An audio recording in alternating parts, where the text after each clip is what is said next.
बिस्मिल्लाहिर्रहमानिर्रहीम। अस्सलाम वालेकुम। क्लास 10th फ़िज़िक्स में हम पढ़ रहे हैं रिपल टैंक। रिपल टैंक एक डिवाइस होती है जो वेव पैदा करती है किसके अंदर, वाटर के अंदर।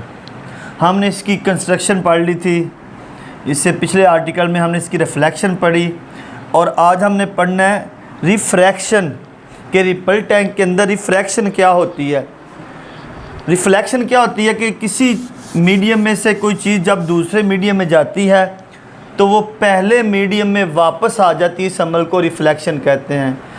यानी यहाँ पे एक दीवार है, यानी यहाँ पे हम दीवार के साथ बॉल को हिट करते हैं और वो वापस उसी जगह पे वापस आ जाती है, तो इस अमल को कहते हैं रिफ्लेक्शन।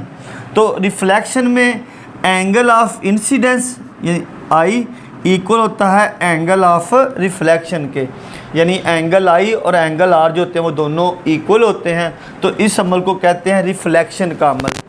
और आज हमने पढ़ना है रिफ्रैक्शन।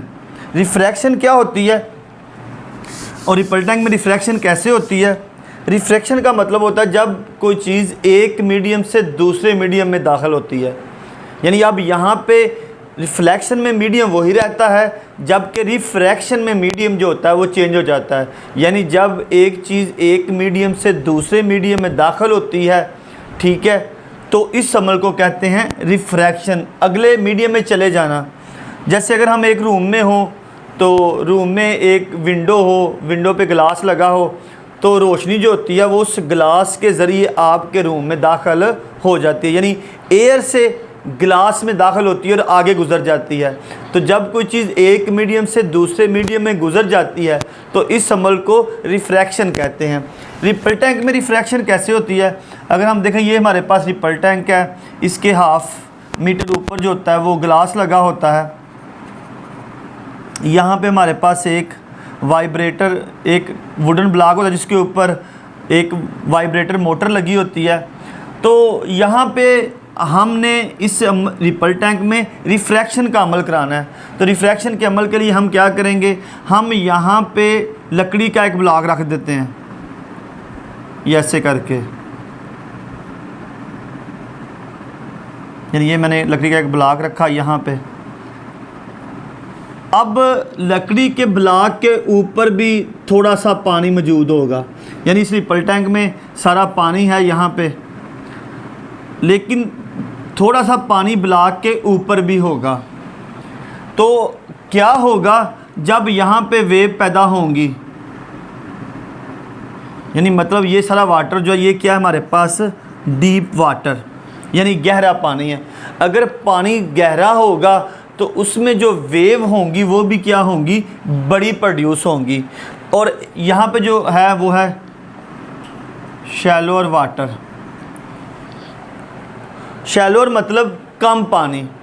तो जब वेव यहाँ पे डीप वाटर में बनेगी तो वेव थोड़ी बड़ी होंगी और उनकी वेवलेंथ क्या होगी, ज़्यादा होगी, बड़ी होगी। मतलब दो क्रिस्ट के दरमियान अगर जो चीज़ होती है उसको हम क्या कहते हैं, ये इसकी वेवलेंथ है, जिससे लैम्डा से भी ज़ाहिर किया जाता है। तो डीप वाटर में वेव क्या होगी, ज़्यादा होगी। मतलब ज़्यादा वेव मतलब पानी क्योंकि यहाँ पे ज़्यादा होता है तो पानी के मालिक्यूल भी क्या होते हैं, ज़्यादा होते हैं। तो ज़्यादा मालिक्यूल की वजह से जब एनर्जी एक मालिक्यूल से दूसरे मालिक्यूल में मुंतकिल होती है तो वेव जो होती हैं वो बड़ी होती हैं। अब जैसे ही वेव ज़्यादा पानी से अब यहाँ पे टकराती है, टकराने के बाद वो कम गहरे पानी में शैलोअर वाटर में दाखिल हो जाती है। अब मीडियम चेंज हो गया, यानी पहला जो हमारा मीडियम था वो डीप वाटर था, गहरा पानी था, वहाँ वेव बड़ी थी। अब दूसरा मीडियम क्या है, शैलोअर वाटर, कम गहरा पानी, तो वहाँ पे वेव क्या होंगी, छोटी होंगी। यानी अब क्योंकि मालिक्यूल थोड़े हैं तो यहाँ पे जाकर उनकी एनर्जी ख़त्म हो जाएगी और वो वापस आ जाएंगे। तो इस तरह क्या होगा, वेव जो होंगी वो क्या होंगी, छोटी बनेंगी, यानी एक मीडियम से दूसरे मीडियम में। अगर यहाँ पे हमारे पास यहाँ से एज होने के बाद वेव जो होती है दूसरे मीडियम में दाखिल हो जाती है, तो यहाँ पे मैं एक नॉर्मल ड्रा कर लेता हूँ, ये यानी यहाँ पे वेव दाखिल हुई तो ये एंगल ऑफ क्या बन गया, इंसिडेंस, और जहाँ पे जाके अगले मीडियम में दाखिल हुई एंगल ऑफ रिफ्रैक्शन। यानी एक मीडियम से रिफ्रैक्शन है यहाँ पे, रिफ्लेक्शन नहीं, रिफ्लेक्शन में पहले मीडियम में वापस आ जाती है। अब वेव दूसरे मीडियम में दाखिल हो चुकी है। जब वेव एक मीडियम से किसी एंगल के साथ दूसरे मीडियम में दाखिल हो जाए तो हम इस अमल को क्या कहते हैं, रिफ्रैक्शन कहते हैं।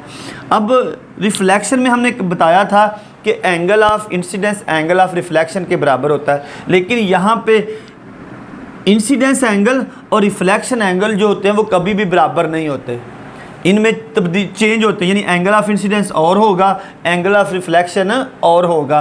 तो यहाँ पे डीप वाटर से जो वेव होती हैं वो शैलोअर, मतलब डीप वाटर हम एक मीडियम रखेंगे और शैलोअर वाटर क्या रखेंगे, दूसरा मीडियम। तो जब वेव एक मीडियम से दूसरे मीडियम में चली जाए, यानी यहाँ से मैं एक रोशनी जो होती है वो टार्च की मदद से एक रोशनी जलाता हूँ, आगे विंडो ग्लास लगा हुआ है, तो विंडो ग्लास से रोशनी जो है वो बाहर जा रही है, तो इसका मतलब रूम एक मीडियम है और जो बाहर है वो दूसरा। ग्लास से गुजरने के बाद अब एक मीडियम से गुजर कर हवा से ग्लास में दाखिल होती है तो वो दूसरा मीडियम है। तो जब भी कोई चीज़ एक मीडियम से दूसरे मीडियम में दाखिल हो जाए तो ये अमल रिफ्रैक्शन कहलाता है। अब हम इसकी ज़रा डेफिनेशन से देख लेते हैं। When a wave from one medium, when a wave from one medium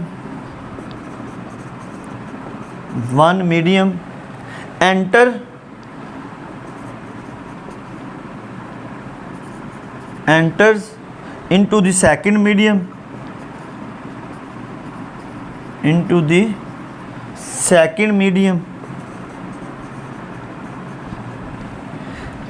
at some angle,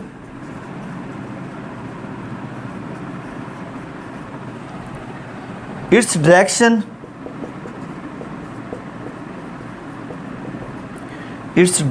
of travel change,